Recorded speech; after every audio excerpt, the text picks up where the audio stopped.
ಒಂದು ಸುಳ್ಳನ್ನು 100 ಬಾರಿ ಹೇಳಿದರೆ ಅದೇ ಸುಳ್ಳು ನಿಜ ಆಗಿಬಿಡುತ್ತಾ?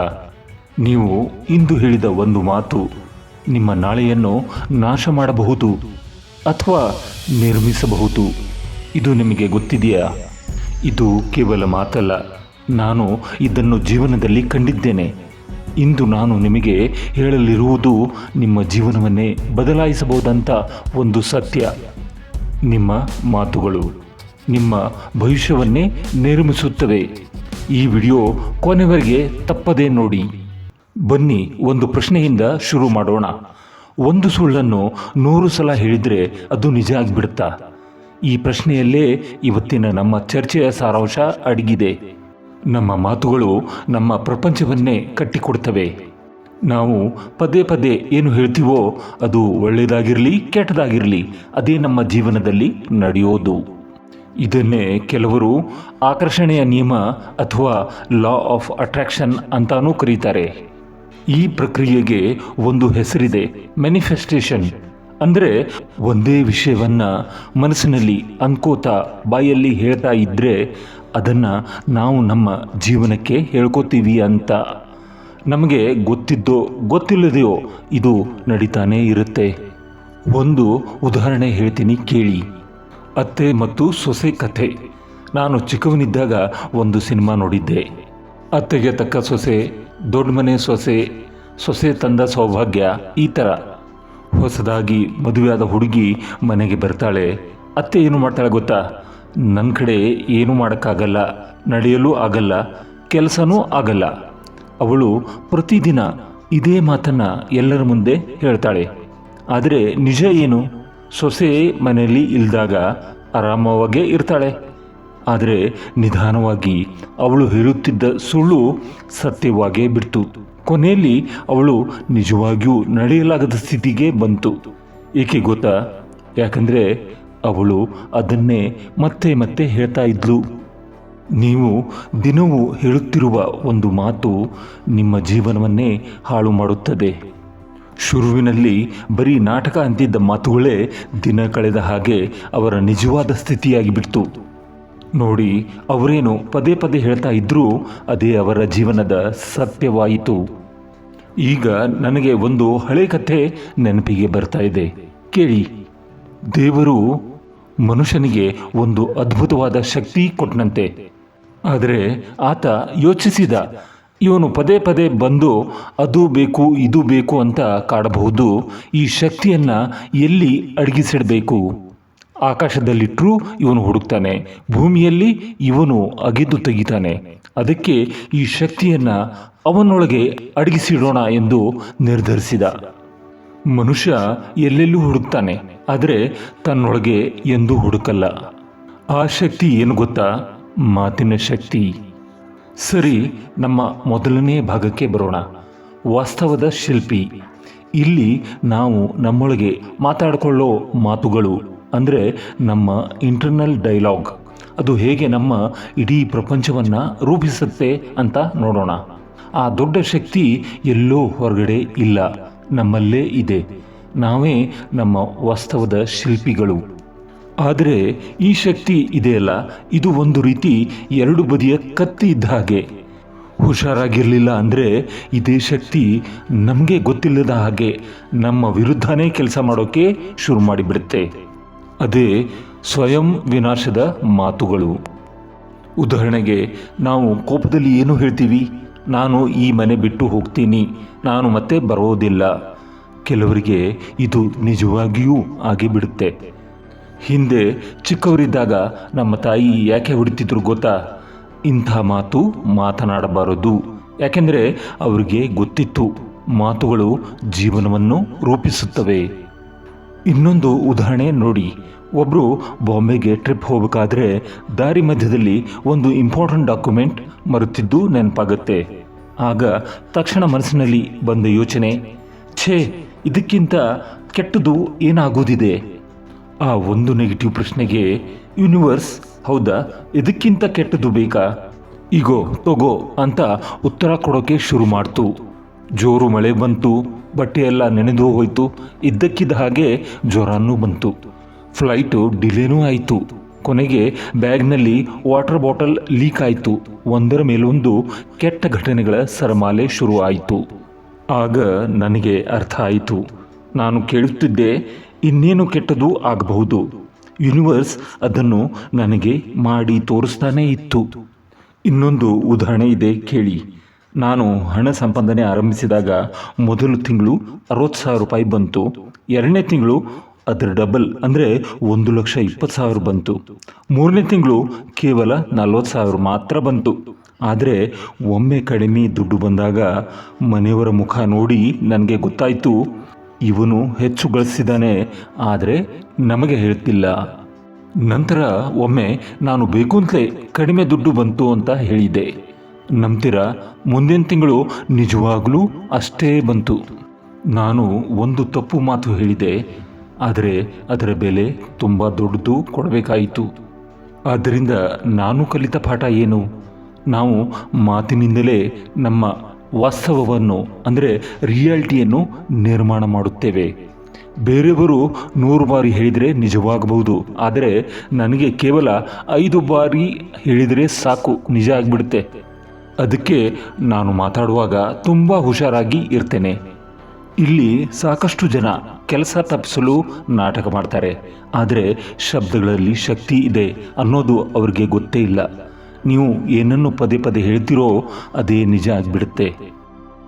Hello friends, welcome back to my channel magical manifesto. ನೀವು ಈ ಚಾನಲ್ಗೆ ಹೊಸಬರಾಗಿದ್ದರೆ ದಯವಿಟ್ಟು ಸಬ್ಸ್ಕ್ರೈಬ್ ಮಾಡಿ.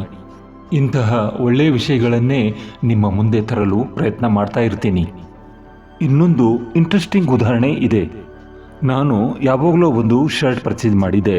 ಮನೆಯಲ್ಲಿ ಎಲ್ಲರೂ ಅದರ ರೇಟ್ ಕೇಳಿದಾಗ ಕೇವಲ 300 ರೂಪಾಯಿ ಮಾತ್ರ ಅಂತ ಹೇಳಿದೆ, ಆದರೆ ಅದರ ನಿಜವಾದ ಬೆಲೆ 1,000 ಇತ್ತು. ಇದೇ ತರಹದ ಅನುಭವ ನಿಮ್ಮಲ್ಲಿ ಸಾಕಷ್ಟು ಜನರಿಗೆ ಆಗಿರಬಹುದು.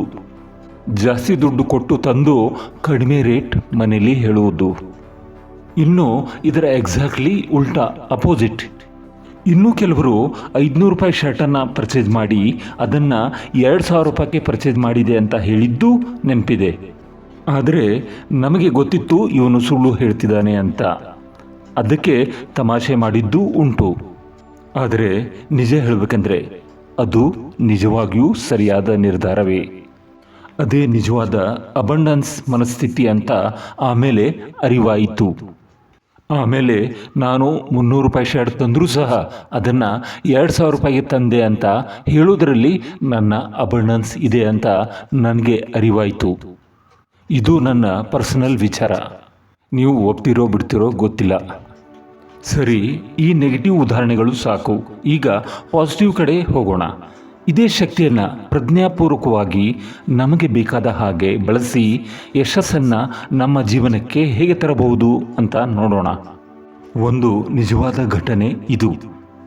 ನಾನು ಟೂರ್ ಮಾಡ್ತಿರುವಾಗ ಮನೆಗೆ ಮರಳುವಾಗ ಒಂದು ಟ್ರೈನ್ ಹಿಡಿಬೇಕಾಗಿತ್ತು. ಒಂದು ಕ್ಯಾಬ್ ಬುಕ್ ಮಾಡಿದೆ. ಕ್ಯಾಬ್ ಡ್ರೈವರ್ ಹೇಳ್ತಾನೆ, ಅರ್ಧ ಗಂಟೆಯಲ್ಲಿ ಸ್ಟೇಷನ್ ತಲುಪುವುದು ಇಂಪಾಸಿಬಲ್. ನಾನು ತಕ್ಷಣ ನನ್ನ ಜೇಬಿನಿಂದ 100 ರೂಪಾಯಿ ನೋಟ್ ತೆಗೆದು ಆ ಕ್ಯಾಬ್ ಡ್ರೈವರ್ ಜೇಬಿನಲ್ಲಿ ಹಾಕಿದೆ ಮತ್ತು ಅವನಿಗೆ ರಿಕ್ವೆಸ್ಟ್ ಮಾಡಿದೆ, ನನಗೆ ಟ್ರೈನ್ ಖಂಡಿತವಾಗೂ ಸಿಕ್ಕೇ ಸಿಗುತ್ತೆ ಅಂತ ದಾರಿಯುದ್ದಕ್ಕೂ ಹೇಳ್ತಾ ಹೋಗು ಅಂತ ಡ್ರೈವರ್ಗೆ ಹೇಳಲು ರಿಕ್ವೆಸ್ಟ್ ಮಾಡಿದೆ. ಅವನಿಗೆ ಇದು ತುಂಬ ವಿಚಿತ್ರ ಅನಿಸಿದ್ದೂ ಇರಬಹುದು. ಟ್ರೈನ್ ಸಿಗೋದು ಚಾನ್ಸ್ ಇಲ್ಲ ಅನ್ನೋ ಪರಿಸ್ಥಿತಿ.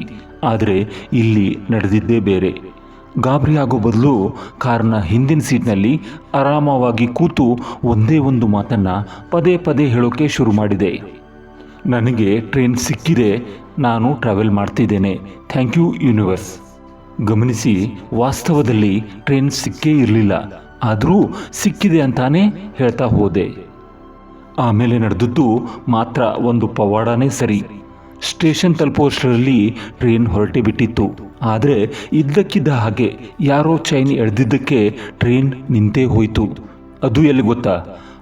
ನಾನು ಹತ್ತಬೇಕಾಗಿದ್ದ ಬೋಗಿ ಮುಂದೆನೇ. ನನ್ನ ಮಾತುಗಳ ವೈಬ್ರೇಷನ್ ಆ ಟ್ರೈನನ್ನು ನಿಲ್ಲಿಸಿತ್ತಾ ಅನ್ನೋ ಹಾಗೆ.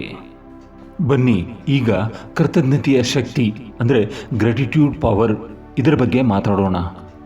ನಮ್ಮ ದೃಷ್ಟಿಕೋನವನ್ನು ಮತ್ತು ನಮ್ಮ ಮಾತುಗಳನ್ನು ಬದಲಾಯಿಸಿದರೆ ನಮ್ಮ ಹಣೆಬರವನ್ನೇ ಹೇಗೆ ಬದಲಾಯಿಸಬಹುದು ಅನ್ನೋದಕ್ಕೆ ಒಂದು ಚಿಕ್ಕ ಸುಂದರವಾದ ಕಥೆ ಇದೆ. ಒಂದು ಮರುಭೂಮಿಯಲ್ಲಿ ಒಂದು ಹಕ್ಕಿ ಇತ್ತು. ಅದಕ್ಕೆ ಸರಿಯಾಗಿ ನೀರು, ಆಹಾರ ಏನೂ ಸಿಗ್ತಾ ಇರಲಿಲ್ಲ. ಪಾಪ ಎಷ್ಟೋ ವರ್ಷಗಳಿಂದ ಕಷ್ಟಪಡ್ತಾನೇ ಇತ್ತು. ಒಂದು ದಿನ ಪಾರಿವಾಳ ಅಲ್ಲಿಯೇ ಹಾದು ಹೋಗುತ್ತಿರುವಾಗ ಈ ಪಕ್ಷಿ ಅದನ್ನು ಕೂಗಿ ಕರೆಯಿತು. ಎಲ್ಲಿ ಹೋಗ್ತಿದೀಯಾ ಅಂತ ಕೇಳಲು ಪಾರಿವಾಳ ತಾನು ಸ್ವರ್ಗಲೋಕಕ್ಕೆ ಹೋಗ್ತಿದ್ದೀನಿ ಅಂತ ಹೇಳುತ್ತೆ. ಆಗ ಆ ಹಕ್ಕಿ ತನ್ನ ಕಷ್ಟದ ಹಣೆಬರ ಯಾವಾಗ ಮುಗಿಯುತ್ತೆ ಅಂತ ಕೇಳು ಅಂತ ವಿನಂತಿ ಮಾಡುತ್ತೆ. ನಂತರ ಪಾರಿವಾಳ ನೇರವಾಗಿ ಸ್ವರ್ಗಲೋಕಕ್ಕೆ ಬರಲು ಅಲ್ಲಿಯ ದೇವದೂತ ಅದನ್ನು ತಡೆಯುತ್ತಾನೆ. ಪಾರಿವಾಳ ಆ ಹಕ್ಕಿಯ ಸಂದೇಶ ದೇವದೂತನಿಗೆ ಹೇಳಲು ಆಗ ಅವನು ಹೇಳ್ತಾನೆ, ಇನ್ನೂ ಹಕ್ಕಿಯ ಹಣೆಬರಹದಲ್ಲಿ ಇನ್ನೂ 10 ವರ್ಷ ಕಷ್ಟನೇ ಇದೆ. ಆಗ ಪಾರಿವಾಳಕ್ಕೆ ಗಾಬರಿಯಾಗಿ ಇದನ್ನು ಆ ಪಕ್ಷಿ ಸಹಿಸಲು ಆಗಲ್ಲ, ಸತ್ತೇ ಹೋಗುತ್ತೆ ಅಂತ ಅಂದ್ಕೊಳ್ಳುತ್ತೆ. ಆಗ ಆ ದೇವದೂತ ಹೇಳ್ತಾನೆ, ಒಂದು ವೇಳೆ ಆ ಹಕ್ಕಿ ಅದು ತನ್ನಲ್ಲಿ ಇರುವುದಕ್ಕೆ ಕೃತಜ್ಞತೆಯಿಂದ ಇದ್ದರೆ ಮಾತ್ರ ತನ್ನ ಹಣೆಬರಹ ಬದಲಾಯಿಸಬಹುದು. ಪಾರಿವಾಳ ಮರಳಿ ಬಂದು ಆ ಹಕ್ಕಿಗೆ ಈ ಸಂದೇಶ ನೀಡುತ್ತೆ, ಖುಷಿಯಾಗಿರುವಂತೆ ಸೂಚನೆ ನೀಡುತ್ತೆ. ಆ ಹಕ್ಕಿಯ ಪರಿಸ್ಥಿತಿ ಏನೂ ಬದಲಾಗಿರಲಿಲ್ಲ, ಆದರೆ ಇದ್ದುದರಲ್ಲೇ ಸಂತೋಷವಾಗಿರಲು ಪ್ರಯತ್ನ ಮಾಡುತ್ತೆ. ಒಂದು ದಿನ ಇದ್ದಕ್ಕಿದ್ದಂತೆ ಜೋರಾಗಿ ಮಳೆ ಬಂದು ಸುತ್ತಲೂ ನೀರು ಸಮೃದ್ಧಿಯಾಗಿ ತುಂಬಿಕೊಳ್ಳುತ್ತೆ. ಆ ಹಕ್ಕಿಗೆ ದೇವರಿಗೆ ಧನ್ಯವಾದ ಹೇಳುತ್ತೆ ಮತ್ತು ಖುಷಿಯಾಗಿ ಇರುತ್ತೆ. ನನ್ನ ಜೀವನದಲ್ಲಿ ಎಲ್ಲವೂ ಚೆನ್ನಾಗಿದೆ ಅಂತ ಪದೇ ಪದೇ ಹೇಳ್ಕೊತಿತ್ತು. ಇದರ ಫಲಿತಾಂಶ ಆ 10 ವರ್ಷದ ಕಷ್ಟ ಕೇವಲ 10 ದಿನದಲ್ಲಿ ಮಾಯವಾಗಿ ಹೋಯಿತು. ನೋಡಿ, ದೃಷ್ಟಿಕೋನ ಬದಲಾದರೆ ವಾಸ್ತವ ರಿಯಾಲಿಟಿ ಹೇಗೆ ಬದಲಾಗುತ್ತೆ ಅಂತ. ಆ ಹಕ್ಕಿಯ ಕೃತಜ್ಞತೆಗೆ ಅದರ ಕೆಟ್ಟ ಕರ್ಮ ಕರಗ್ತಾ ಬಂತು. ಎಲ್ಲಿ 10 ವರ್ಷ, ಎಲ್ಲಿ 10 ದಿನ. ಅದಕ್ಕೆಲ್ಲ ಕಾರಣ ಅದರ ಕೃತಜ್ಞತೆಯ ಮಾತುಗಳು. ಶಬರಿಯ ಕತೆ ನಿಮಗೆಲ್ಲ ಗೊತ್ತಿದೆ.